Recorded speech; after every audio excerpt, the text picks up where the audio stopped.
আসসালামু আলাইকুম রহমতুল্লাহ। সরাসরি কাজের কথায় আসে।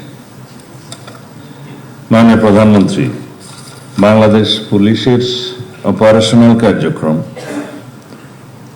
ট্রাফিক ব্যবস্থাপনা এবং অন্যান্য কাজে স্বচ্ছতা বাড়াতে বডি অন ক্যামেরার ব্যবহার আমরা বাড়াতে চাচ্ছি। এই ক্ষেত্রে কিছু বডি অন ক্যামেরা আমাদের আছে। আমরা ভবিষ্যতে সকল পর্যায়ে যাতে বডি অন ক্যামেরা ব্যবহার করে রেকর্ডেড রাখতে পারি, সব বিষয়ে তদন্ত, অপারেশন, সমস্ত কার্যক্রমে সেই জন্য ব্যবস্থা নেব। জাতিসংঘের মানদণ্ড অনুযায়ী ন্যূনতম বল প্রয়োগ নীতির বিষয়ে পুলিশ সদস্যদের প্রশিক্ষণ প্রদান করা হচ্ছে। এক্ষেত্রে আপনারা সবাই দক্ষ পেশাদার পুলিশ অফিসার্স। আপনাদেরকে স্মরণ রাখতে হবে, মানবাধিকারের বিষয়টি এখন অত্যন্ত গুরুত্বপূর্ণ। কিন্তু তাই বলে আপনারা অপরাধ কার্যক্রম বন্ধ করতে গেলে বা কমাতে গেলে বা প্রসিকিউশন টিমকে সহযোগিতা করতে গেলে তদন্ত কার্যক্রম যাতে সুষ্ঠুরূপে পরিচালিত হয়, সেজন্য আপনারা কৌশলে যা যা করতে হয় সেরকম মানবাধিকারকে সমুন্নত রেখে সকল কার্যক্রম চালাবেন। সড়ক, মহাসড়ক, নৌপথ, রেলপথ, শিল্প ও কলকারখানা এবং দেশের গুরুত্বপূর্ণ স্থাপনা নিরাপত্তা নিশ্চিত করার পাশাপাশি রোহিঙ্গা ক্যাম্প, যেটা এফডিএম এর নামে পরিচিত, অর্থাৎ স্পর্শকাতর স্থানেও বাংলাদেশ পুলিশ দক্ষতার সাথে দায়িত্ব পালন করছে। এখানে 4টা লেয়ারের নিরাপত্তা ব্যবস্থা আছে। প্রথম এপিবিএন, তারপরে পুলিশ, এরপরে সম্ভবত কোস্টগার্ড, বিজিবি, তারপরে বাংলাদেশ সেনাবাহিনী। অপারেশনাল ছাড়া অন্যান্য কার্যক্রমে প্রাথমিকভাবে আমাদের পুলিশিং ব্যবস্থায় যা যা আছে সেটা করি। অপারেশনের ক্ষেত্রে আমাদের যৌথ অপারেশনের ব্যবস্থার সিদ্ধান্ত গৃহীত হয়েছে, আপনারা সিনিয়র অফিসাররা সবাই জানেন। বর্ডার এরিয়ায় বিজিবি তার ভূমিকা পালন করবে সেই জায়গায়। নৌ পুলিশ এবং কোস্টগার্ড সীমান্ত, যেহেতু নাফ নদী এবং আদার্স এরিয়া আছে, সেখানে পালন করবে। নেভি সমুদ্রের দায়িত্ব পালন করবে। ইন ডিটেইল আপনারা জানেন, আপনারা এই কমিউনিকেশনটা ডিসেমিনেট করবেন টু দি লোয়েস্ট লেভেল। পর্যটন শিল্পের উন্নয়নে পর্যটকদের নিরাপত্তা নিশ্চিত করতে টুরিস্ট পুলিশের সক্ষমতা বাড়ানো হচ্ছে। এখানে আমরা এখনো সুনাম অর্জন করতে পারিনি। ইন ডিটেইল আমি আপনাদেরকে বলবো না, সেটা আপনারা জানেন। এখানে আমাদের দেশের ভাবমূর্তির বিষয়টি জড়িত। টুরিস্ট পুলিশের যিনি সিনিয়র অফিসার রেসপন্সিবল, উপরে তো আইজিপি আছে, আপনারা আবার একটা সমন্বিতভাবে উদ্যোগ গ্রহণ করবেন যাতে আমাদের দেশের ভাবমূর্তি বৃদ্ধি পায় এবং পর্যটকের সংখ্যা বৃদ্ধি পায়। Police clearance certificate, online GD সহ অন্যান্য সেবা দ্রুততার সঙ্গে প্রদানের কার্যক্রম চলছে, কিন্তু এটা এনশিওর করতে হবে যাতে সবকিছু আমরা যথাসময়ে দিতে পারি। পুলিশ ক্লিয়ারেন্সের নামে অতীতে যে সমস্ত ভোগান্তি হতো, আমরা নিজেরা ভুক্তভোগী জানি, সেই রকম কোনো রিপোর্ট যেন না আসে। প্রিয় সহকর্মীবৃন্দ, বর্তমান পরিবর্তনশীল বিশ্ব এবং আমাদের সামাজিক বাস্তবতায় পুলিশিং আর কেবল অপরাধ দমনের মধ্যে সীমাবদ্ধ নেই। আপনাদের জনগণের সঙ্গে আস্থা ও বিশ্বাসের সম্পর্ক গড়ে তুলতে হবে। তাই আধুনিক পুলিশিং ডক্ট্রিন অনুযায়ী আপনাদের প্রতি আমাদের সুনির্দিষ্ট কিছু প্রস্তাবনা আছে। তার সাথে আপনাদের যে সমস্ত বক্তব্য এসছে, প্রস্তাবনা আছে, সেগুলো আমি অ্যাড্রেস করব এবং মাননীয় প্রধানমন্ত্রীর কাছে সুপারিশ আকারে প্রদান করব এখন বক্তব্যের মাধ্যমে। আপনারা এখানে লিখেছেন পুলিশকে হতে হবে জনগণের প্রকৃত বন্ধু। সেটা আপনারা নিজেরা যাতে বুকে হাত দিয়ে বলতে পারেন সেরকম পুলিশিং ব্যবস্থা গড়ে তুলবেন আশা করি। প্রতিটি থানায় আগত সেবা প্রার্থী যেন কোনো প্রকার হয়রানি ছাড়া আইনি সহযোগিতা পায় তা নিশ্চিত করতে হবে। মনে রাখবেন, আপনাদের প্রতিটি আচরণ যেন রাষ্ট্রীয় সেবকের প্রতিফলন হয়। পুলিশই জনতা, জনতাই পুলিশ, এই স্লোগানকে কেবল মুখে নয় কর্মে বাস্তবায়ন করতে হবে। এটা কারা লিখেছে আমি জানি না এই লাইনটা। আপনারা যে জনবান্ধব পুলিশ সেটা প্রমাণ করার জন্য আপনাদের সামনে আরো সুযোগ আছে, সময় আছে। আশা করি আপনারা এটি হৃদয়ে ধারণ করবেন, যাতে জনগণ মনে করে এই স্লোগানটা সত্য।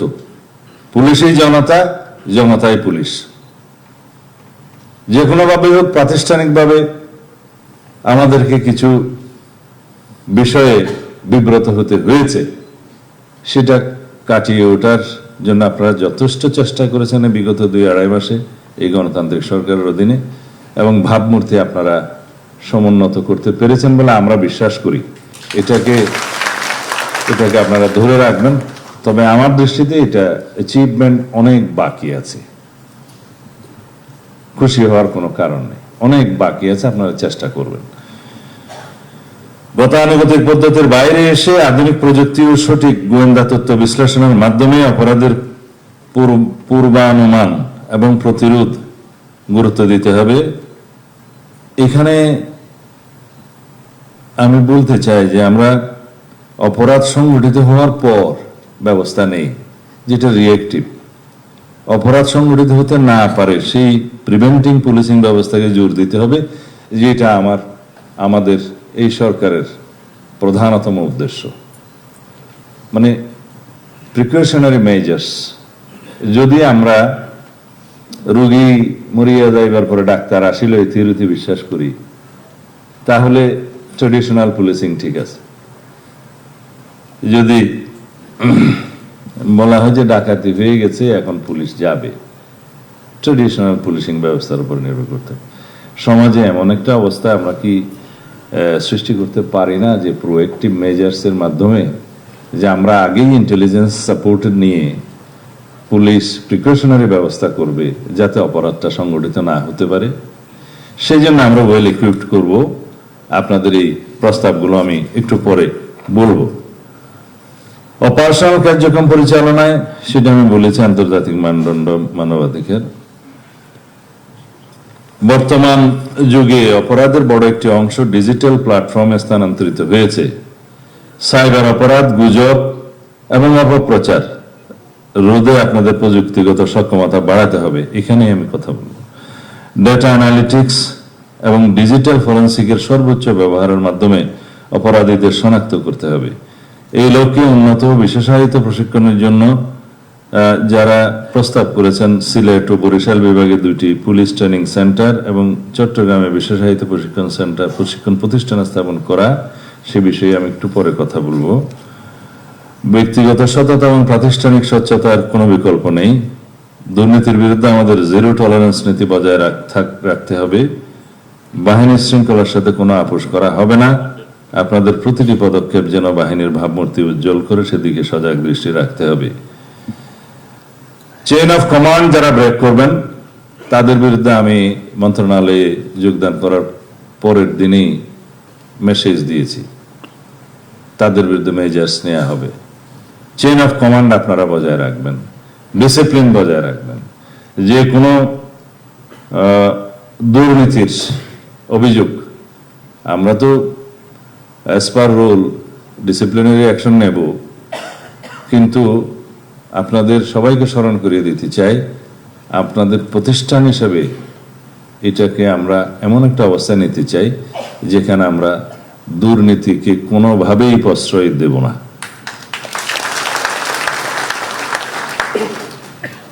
তৃণমূল পর্যায়ে অপরাধ দমনে স্থানীয় জনগণের সাথে সেতু বন্ধন তৈরি করুন। বিট পুলিশিং কার্যক্রমকে আরো গতিশীল করে পাড়ায় মহল্লায় অপরাধীদের অভয়ারণ্য গুড়িয়ে দিতে হবে। মাদক, সন্ত্রাসবাদ এবং উগ্রবাদের বিরুদ্ধে সামাজিক প্রতিরোধ গড়ে তুলতে হবে।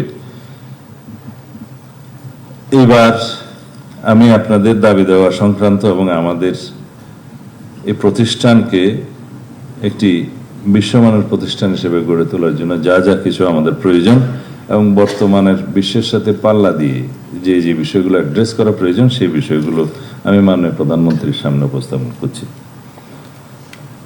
বাংলাদেশ পুলিশে একটি সাইবার ক্রাইম ইউনিট প্রতিষ্ঠা করা জরুরি, সেই দাবিটা এসছে প্রতিষ্ঠানের পক্ষ থেকে। এখানে আমরা একটি আইন প্রণয়নের জন্য হাই লেভেল কমিটি করে দিয়েছি কিছুদিন আগে।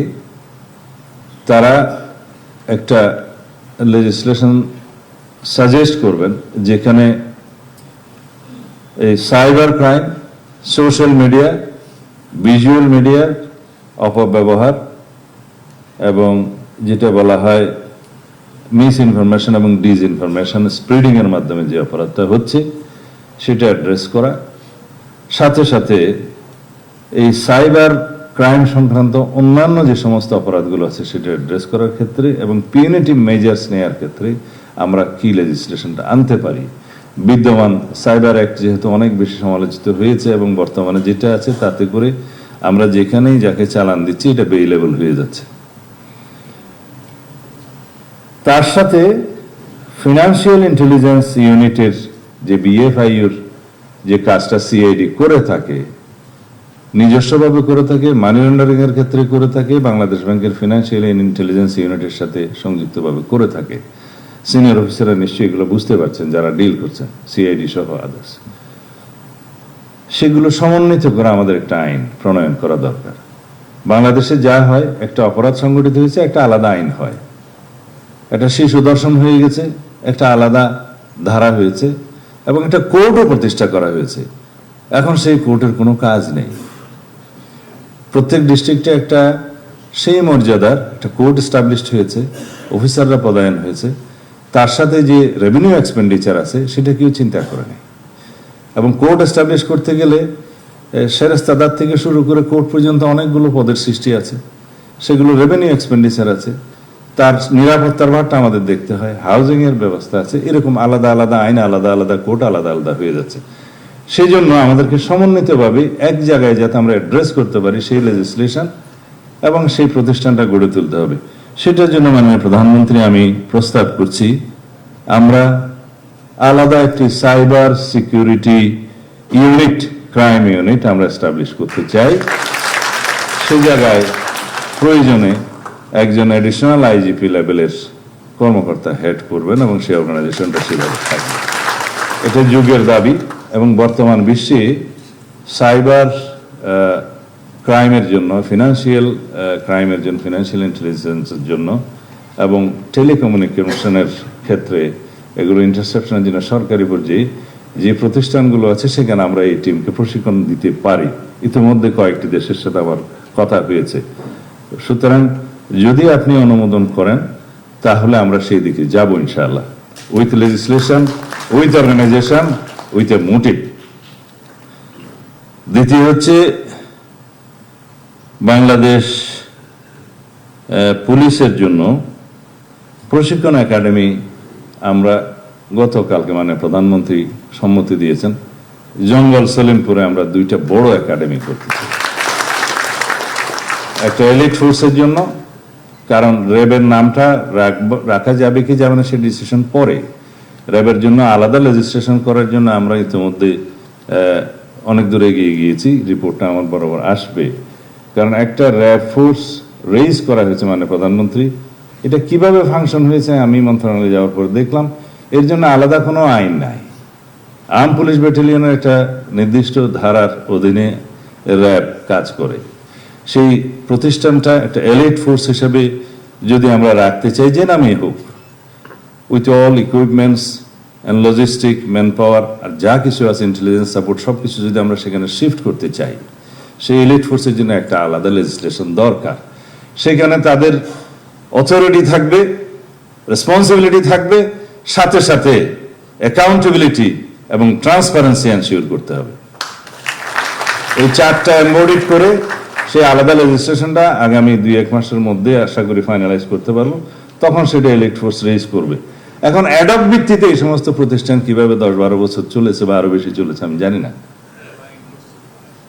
এভাবে রাষ্ট্র চলতে পারে না। একটা অথরিটি আছে, রেসপন্সিবিলিটি আছে, কিন্তু কোনো ট্রান্সপারেন্সি এবং অ্যাকাউন্টেবিলিটি নাই। সেটা হতে পারে না। এই পুলিশ একাডেমি দুটো ইনশাআল্লাহ আমরা ভিজিট করে, জায়গা যেহেতু সরকারি জায়গা, সেটা আমরা দেখব। এবং ওই এলাকায় আরও একটি আমি প্রস্তাব করছি, মানে প্রধানমন্ত্রী একসাথে তারা যে স্পোর্টস কমপ্লেক্সের প্রস্তাবটা করেছে পুলিশ বাহিনীর জন্য, আলাদা স্পোর্টস কমপ্লেক্স, আমি নগরের ভিতরে এই প্রতিষ্ঠান দেওয়ার জন্য এত জমি নাই। তো সুতরাং আমরা যদি কোথাও এরকম সরকারি জমি, খাস জমি পাই, জঙ্গল সলিমপুরের মতো অথবা অন্য জায়গায়, জমি নষ্ট না করে আমরা পুলিশের জন্য একটা স্পোর্টস কমপ্লেক্স চাই। মাননীয় প্রধানমন্ত্রী, আপনি সবাই বিবেচনা করবেন। তারা চেয়েছেন মেডিকেল সার্ভিসের জন্য আলাদা একটা সার্ভিস, বাংলাদেশ পুলিশের মেডিকেল সার্ভিস প্রতিষ্ঠা। আপনাদের চাওয়াটা ন্যায্য, কিন্তু প্রত্যেক সার্ভিসের জন্য একটা আলাদা যদি মেডিকেল সার্ভিস আমরা এরকম এন্টারটেইন করি, সেটা আমাদের রেভিনিউ কতটা সাপোর্ট করতে পারবে সেটা চিন্তা করতে হবে। আমরা এক্সিস্টিং যে হসপিটালটা আছে, রাজারবাগ সেন্ট্রাল হসপিটাল বা ডিভিশনাল পর্যায়ে হসপিটাল, এগুলোকে আমরা আরও উন্নত করবো ইনশাআল্লাহ। এখানে ওয়েল ইকুইপমেন্ট হবে এবং যথাযোগ্য ডাক্তার, তারা পিজি হাসপাতালের হোক, ঢাকা মেডিকেলের হোক, প্রয়োজন অনুসারে যদি আমরা ডেপুটেশন আনতে পারি, ওখানে সেই সার্ভিসটা হবে।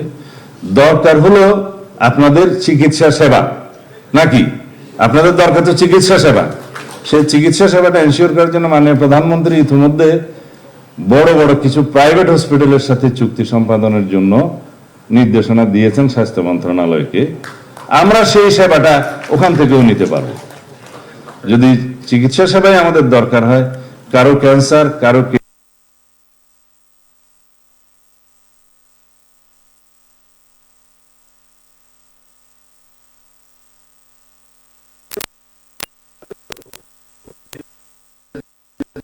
অর্গানাইজেশনের বা ব্যক্তি প্রাইভেট যারা আছে দরিদ্র রোগী, তাদের সমান যদি পুলিশ বাহিনীকেও আপনি অ্যালাউ করেন, তাহলে সেই সার্ভিসটা আমরা পাবো। পাশাপাশি আমরা আমাদের এক্সিস্টিং যে হসপিটালগুলো আছে এগুলোকে আমরা আরো উন্নত করে গড়ে তুলবো ইনশাআল্লাহ।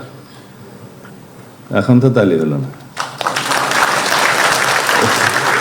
নিজস্ব তাইলেই খালি তালে দেন। আচ্ছা, এখন আপনারা এভিয়েশন পুলিশ প্রতিষ্ঠার কথা বলছেন। এই মুহূর্তে বোধহয় পুলিশের জন্য এভিয়েশন পুলিশ প্রতিষ্ঠা করা সুবিবেচিত হবে না। আমরা এভিয়েশন সার্ভিসের জন্য বিগত সরকারের সময়, আমি এখানে সমালোচনা করবো না, দুটো হেলিকপ্টার তো কেনা হয়েছে, আমরা সরবরাহ পাইনি। কেন পাইনি তাও জানেন, রাশিয়া থেকে কেনা হয়েছে। এটা পরে আরেকটি দেশের এম্বার্গো ছিল, মানি ট্রানজাকশন অসুবিধা ছিল, সেটা আমরা কোনো রকমের সেই দেশের একটু ক্লিয়ারেন্সটা এখন পেয়েছি, সেটা হয়তো সরবরাহ হবে। এখন তারা আরো বেশি ক্লেম করতেছে মেনটেনেন্স, এটা ওইটা বলে টোলে, আমরা এখন এটা পাইনি। এই MI-17 কি পুলিশ এখন মেনটেন করতে পারবে? যেটা মেনটেন করতে পারবে সেরকম অর্গানাইজেশনের জন্য হলে অসুবিধা নেই, কিন্তু আসার পরে এই দুইটা দিয়ে আমরা স্টার্ট করব। মেনটেনেন্সের জন্য বা অন্য কিছুর জন্য আমরা সেনাবাহিনীকে অনুরোধ করব, আমাদের প্রয়োজনীয় যে সাইজের হেলিকপ্টার প্রয়োজন, দরকার হলে সেটা আমরা এক্সচেঞ্জে নিতে পারবো, এবং সেটা আমাদের ডিপার্টমেন্ট হবে, কথা হবে, সবাই তো সরকারি সংস্থা। কিন্তু এভিয়েশন সার্ভিস আলাদা এই মুহূর্তে না করে, র্যাবের একটা হেলিকপ্টার আছে, সেটাও মেনটেন করা হয় না।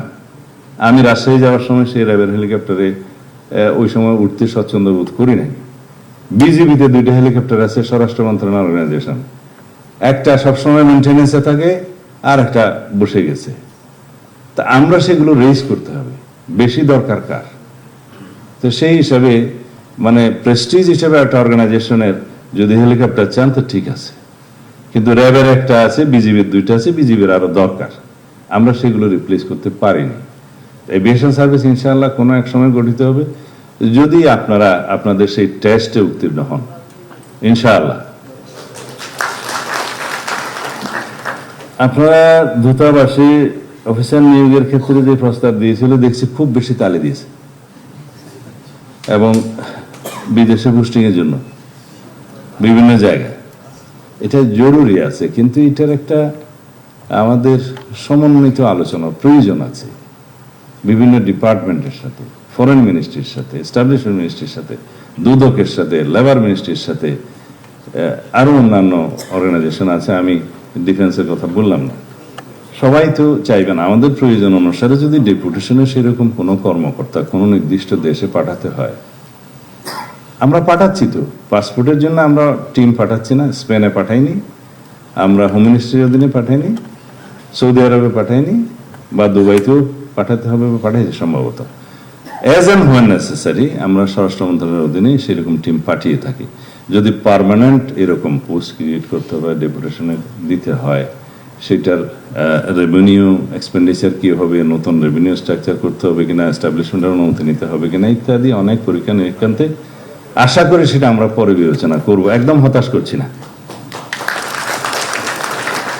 অন্যান্য বিষয়ে বেশি আমি আর সময় নেব না। মাননীয় প্রধানমন্ত্রী, আমাদের প্রধান উদ্দেশ্য যেটা, আপনি ইতিমধ্যে আমাদের উদ্দেশ্যে যে অনুশাসন দিয়েছেন বিভিন্ন সময়, যে মাননীয় প্রধানমন্ত্রীর ঘোষিত সেবা বান্ধব ও আধুনিক পুলিশ গঠনের লক্ষ্যে স্বল্প, মধ্য ও দীর্ঘমেয়াদী পরিকল্পনা যেমন জরুরি তেমনি প্রয়োজন কর্ম পরিকল্পনার বাস্তবায়ন।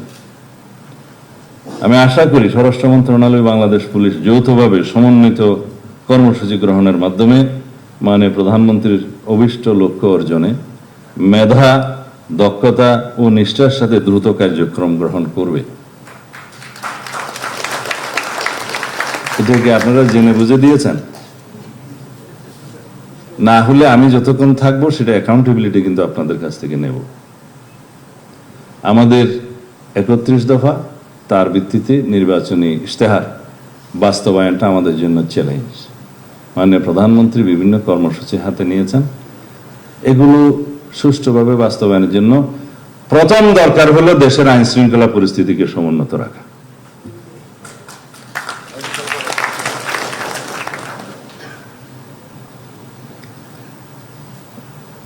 আপনারা এখানে লিখেছেন রাষ্ট্রের অত্যন্ত গুরুত্বপূর্ণ স্তম্ভ, আপনারা নিজেরাই লিখেছেন।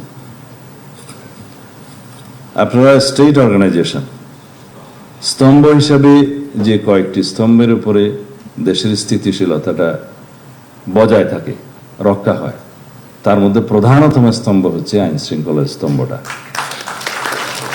সেই গুরু দায়িত্ব আপনাদের। ঘরের মধ্যে 4টা খুঁটি থাকে এবং ইমানের জন্য কয়েকটা খুঁটি থাকে। তার মধ্যে রাষ্ট্রের যে কয়েকটা অর্গানাইজেশন, এক্সিকিউটিভ, জুডিশিয়ারি এবং লেজিসলেচার, এই তিনটাই প্রপারলি ফাংশন করবে যদি আপনাদের স্তম্ভটা, মধ্যম খুঁটিটা ঠিক থাকে। এবং সেই গুরু দায়িত্ব আপনাদের। আশা করি আপনাদের আন্তরিকতা, সততা, দক্ষতা, ন্যায়নিষ্ঠা বজায় রেখে আপনারা সেই রাষ্ট্রীয় খুঁটিটাকে মজবুত রাখবেন। ইনশাআল্লাহ আমরা এই প্রতিশ্রুতি দিতে পারি, এই অর্গানাইজেশনের সকল সদস্য একজন গর্বিত সদস্য হিসেবে নিজেদেরকে পরিচয় দিতে পারবেন, সাবজেক্ট টু দিস কন্ডিশনস যেগুলো আগে বলেছি।